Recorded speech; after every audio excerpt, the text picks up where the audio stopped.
As Ukraine's High Court rejects the appeal by jailed opposition leader Yulia Tymoshenko against her conviction for abuse of office, we ask, how far has this trial been politically motivated? Is Yulia Tymoshenko the victim of selective justice? And what impact will this have on Ukraine's ambitions of joining the European Union? This is Inside Story.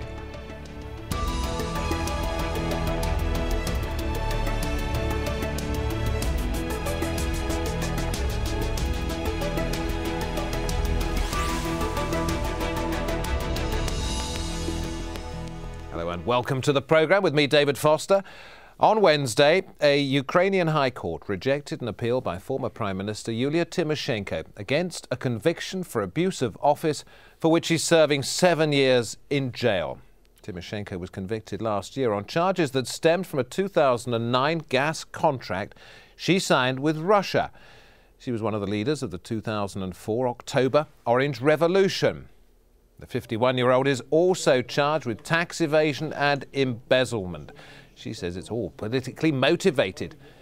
Well, in April, pictures of Tymoshenko showed what appeared to be bruises and grazes on her stomach and arm. She claimed to have been beaten in prison and began a 19-day hunger strike.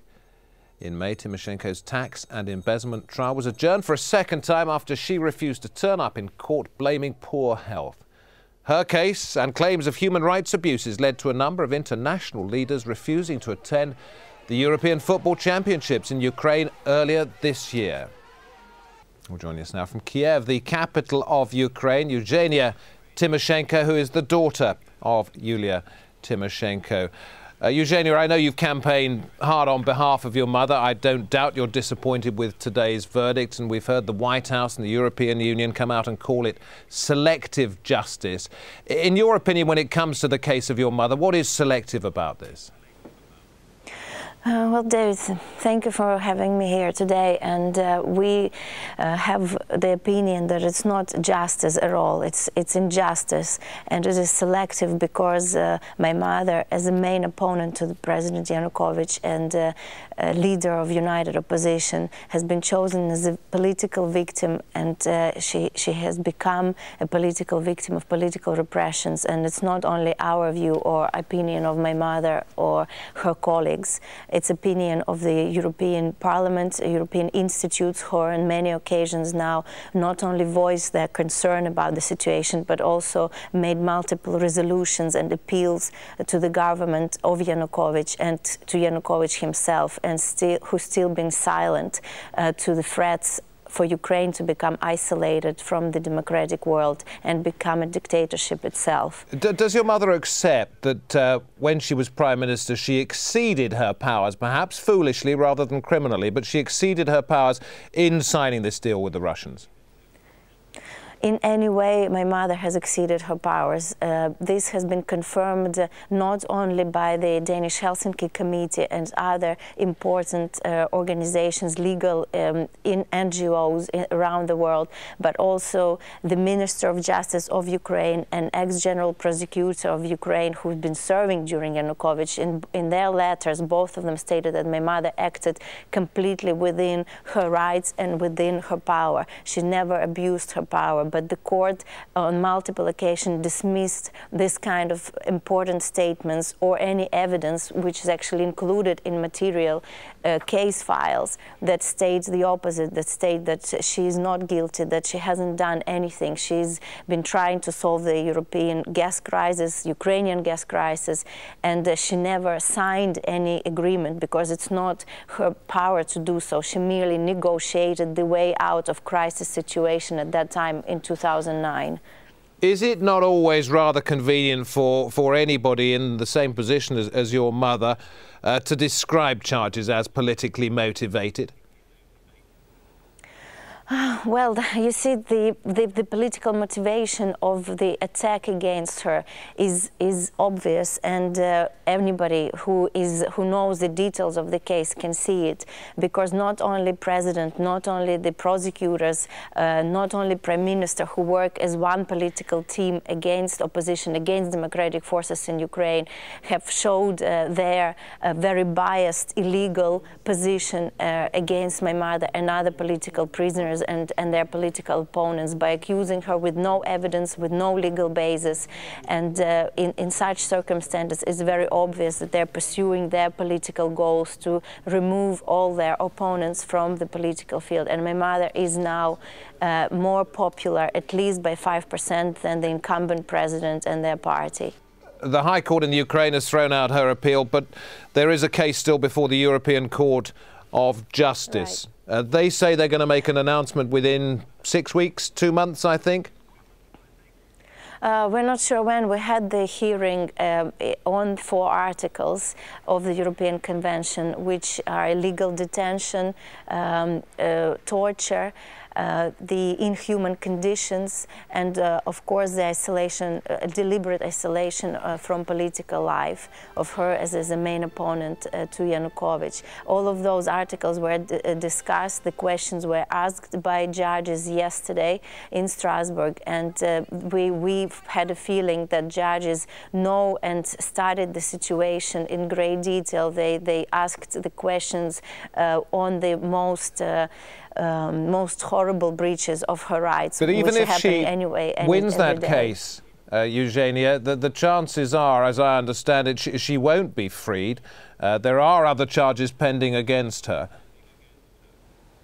There are charges, but there are no trials. There have been no accusations, and certainly the Ukrainian authorities pull out new and new absurd accusations almost on every week basis, and that again proves the fact that the conviction and the trial on the gas case has been already dismissed by the world as a politically motivated case, and this is why Ukrainian authorities try to bring new cases that would look like criminal cases, which are no, because they don't have any legal basis as the gas case itself.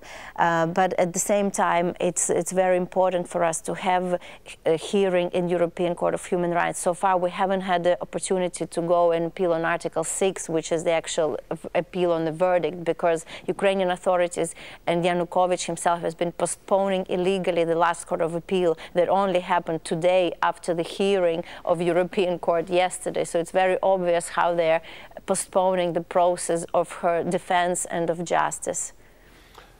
Eugenia Tymoshenko, thank you very much indeed, joining us there from Kiev. Thank you.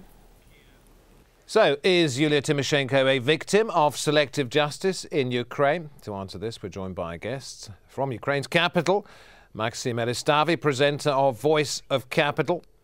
In Moscow, Dimitri Babich, a political analyst at Russia Profile magazine, and in Brussels, Georgi Gotev, a senior editor of Euractiv, that's a European news website. Welcome to all of you. Maxim Eristavi, if I come to you first, I mean, is this politically motivated, this case, or is it an example of a trustworthy, clean, uncorruptible judicial system at work?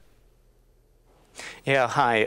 Is it politically motivated? Yeah, of course. And is it political vengeance? It's no doubt about that. But let's look into the future about this. And we've got an election coming here in Ukraine in October. And if Ukraine manages to get it fair and free, so we will have a new government here, at least polls suggest so. And they will start prosecute their predecessors, and after that we will get another election, and they will do the same. New governors. But do you not see the irony of suggesting that it's politically motivated, and then the next group of people will persecute as well as prosecute their predecessors, and yet you suggest that the elections could be free and fair? Yes, of course, we have all hopes for that in Ukraine. So last elections was free and fair. So we hope the next one will be the same. But let me stress the other point. But is it not a sham if you put in place a leader and a government that is prepared to use tactics such as this, what's known as tax terror, legal terror, abuse of human rights? Here we're talking about one example of persecution of ex-official in Ukraine. So it's not a mystery here in Ukraine how corrupt country is. And corruption is a part of DNA on every level, social, economic, political one. So every politician in Ukraine has some kind of skeleton in a closet, corrupt one. So I think every politician could be charged on corruption level. And we see, yes, politically motivated case against Yulia Tymoshenko, but judge will decide how guilty she is, or if she is ever. Yeah, but the Mr. Gotev in Brussels. Let me go to Mr. Gotev in Brussels. Since the current president came in, it's been suggested that he strengthened the security services to their advantage. He strengthened the energy lobby, the chemical industries, etc. All of those people who'd felt slightly marginalised by Yulia Tymoshenko. Therefore, the idea of free and fair elections, if he gets back into power, and thereafter an incorruptible Ukrainian state, would seem much further away, in fact, as far away as it was before the Orange Revolution. Well, I don't think that the elections could be free and fair, only judging by the fact that an obvious, very strong candidate for these elections, Yulia Tymoshenko, will stay in jail with a 7-year sentence, and she's not the only one. There are other opposition leaders in the same situation, to name her Interior Minister Lutsenko. The thing is that I wouldn't expect a free and fair election, and I think that probably some people have been a little bit naive to believe that the appeal process will produce something different from what the Ukrainian court ruled last October, that is a prison sentence, precisely to prevent a prominent politician in participating in the elections. Well, let me tell you what Ms. Tymoshenko herself has said. She has urged Ukrainians to put up a fight against the ruling party in that vote. This is her words: a battle between all sensible and strong people and an absolute evil. The United States called for the release of Ms. Tymoshenko, rejected the entire case, the White House saying the charges against Mrs. Tymoshenko and the conduct of her trial have raised serious concerns about the government, of Ukraine's commitment to democracy and the rule of law. And the European Union, Catherine Ashton, talking there, expressing her concern. This unfortunately confirms that justice is being applied selectively in politically motivated prosecutions of the leaders of the opposition and members of the former government. Mr. Gotev, a follow-up to that. Ukraine has long wanted closer associations with the European Union.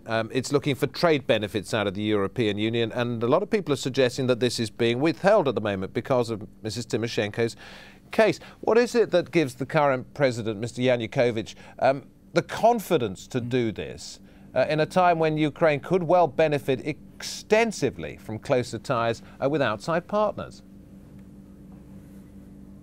Yeah, I wish I knew what happens in the head of President Yanukovych, and I don't have the answer.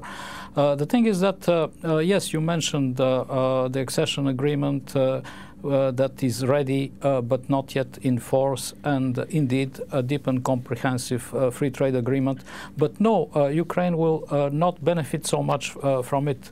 I think the European business will benefit more from this agreement. And yes, Ukraine agrees to such an agreement because at least at political level it was said that it's the major goal for Ukraine to join the European Union.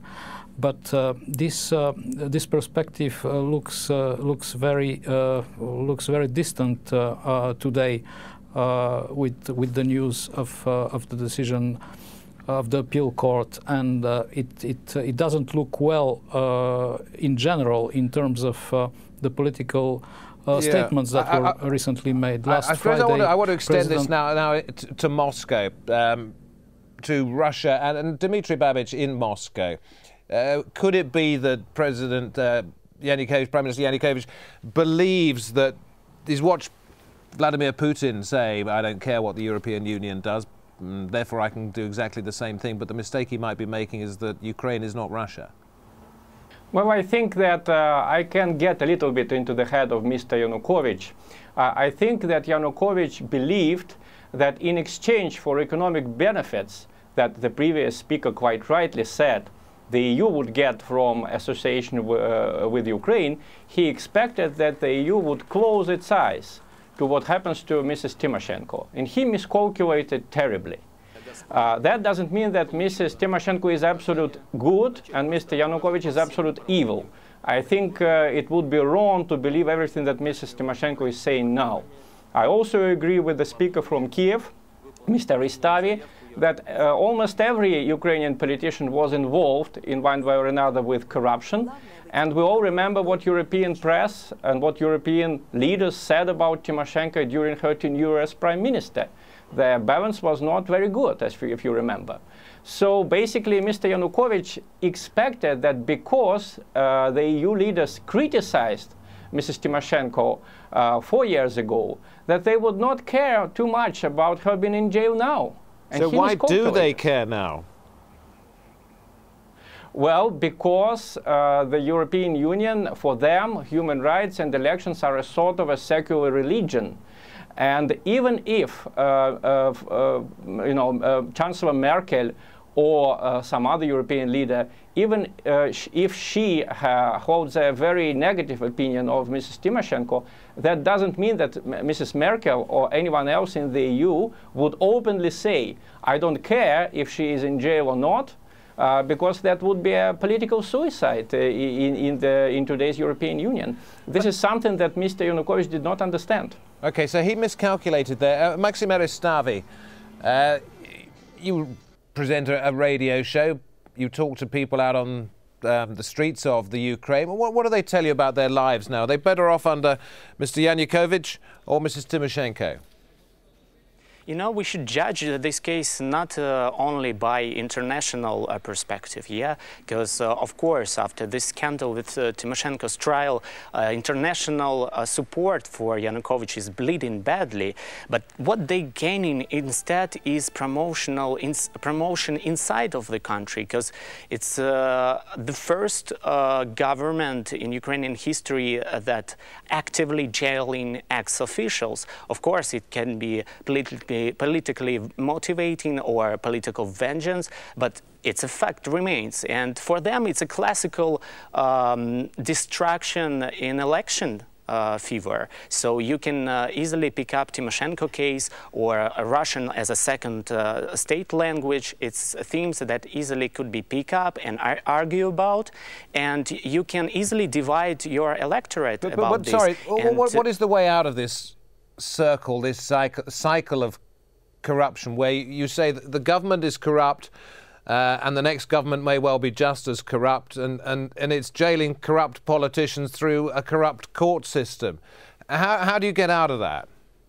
Do you want to? I'm very positive about this and case, Tymoshenko's case, because we could get from jailing ex-officials for corruption driven by political vengeance to new political culture of accountability, because every official or politician or governor in Ukraine will be aware that he can be prosecuted for the crimes he did. But also he can be prosecuted for effectively opening his mouth, and therefore the opponents will say, let's put them in prison, get them out of the way, and the cycle of mistrust continues. Yeah, it could be the plan B, but I'm very optimistic that we could see this evolution from political vengeance to a new political culture of accountability. And this is what Ukrainian voters want to see in their politicians. So in that fact, Ukrainian voters much more mature than politicians here in Ukraine. So I'm optimistic, yeah. Okay, Georgi Gotev, I mean, is that a reasonable point of view, or is it naivety? Well, you know, Ukraine is not the only country where a former prime minister has been put in jail. I mean, look at Romania. Adrian Năstase was a prime minister. He has been put in jail, and then a lot of bad things happened. But I think that there is not a really big difference between Ukraine and a number of countries that join the European Union. I think Ukraine will develop a political culture which will be comparable to European standards in the European Union. The thing is that current developments... But what gives you the confidence to say that when at the moment we are, as we've just explained, looking at a cycle of corruption at all levels? Just those that want to change things, those that are already in power. Why do you think it will change? Just comparing Ukraine to other countries, I mean, it takes time, but it works. I mean, the European Union has a speciality, and that's called the soft power of the European Union.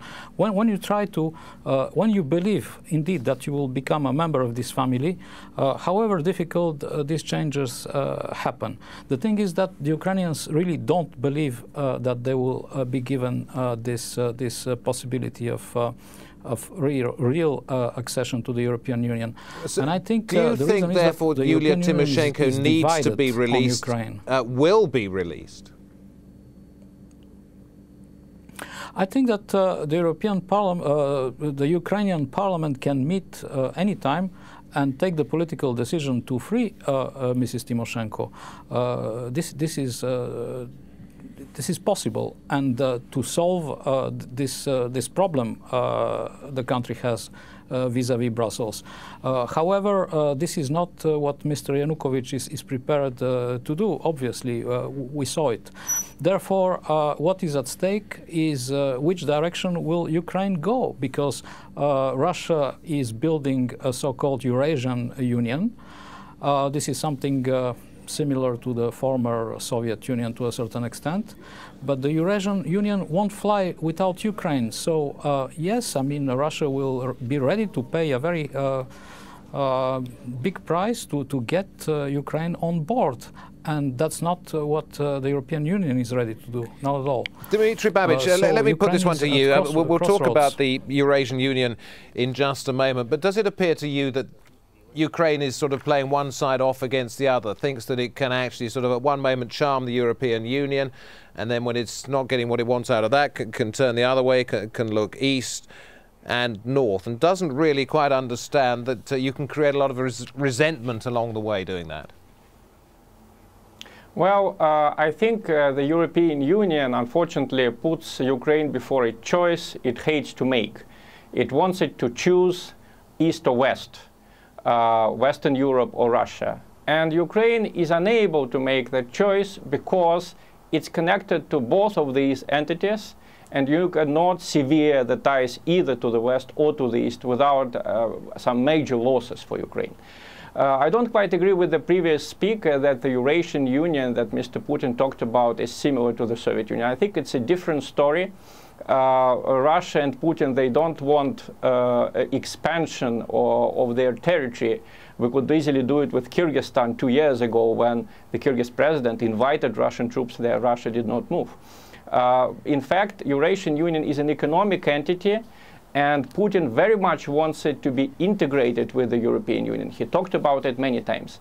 And this is also a solution that Mr. Yanukovych would like to have. He would like to have beneficial economic relations with Russia and association in future membership with the European Union. Moscow officially says it is possible. Brussels says it is impossible because basically I translated from diplomatic language, because Russia is bad and we are good. And I think that unfortunately this policy is going to fail because it's impossible for Ukraine to make to choose between these two entities.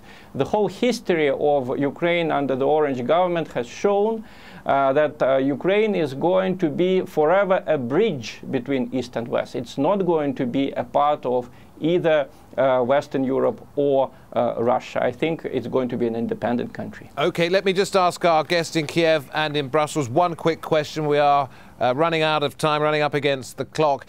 In Kiev, let me ask you, do you think she will be released from prison? I think it's a matter of decide after election, because it's all driven by election fever, and if Europe will be press hard on this matter, so we will see a resolution in a matter of weeks. But I think it will be positive resolution, and Tymoshenko may be freed, but after election. And Georgi Gotev, can she be an active politician rather than just an opposition figure in Ukraine ever again? Well, she's part of the history of her country. She was an icon of the revolution in the winter of 2004-2005. That's how she's going to be remembered, even if she stays in prison. I'm not optimistic that she will leave prison soon, but yes, she's part of the history, not only of her country, she's part of the history of modern Europe. Well, we thank you all very much indeed. In Kiev, Maxim Eristavi. Thanks to you. In Moscow, Dimitri Babich. And in Brussels, Georgi Gotev, thank you too. Those of you who've joined us for this edition of Inside Story, email your thoughts to insidestory@aljazeera.net. aljazeera.net. From me, David Foster, and the rest of the Inside Story team, many thanks for watching. Bye-bye for now.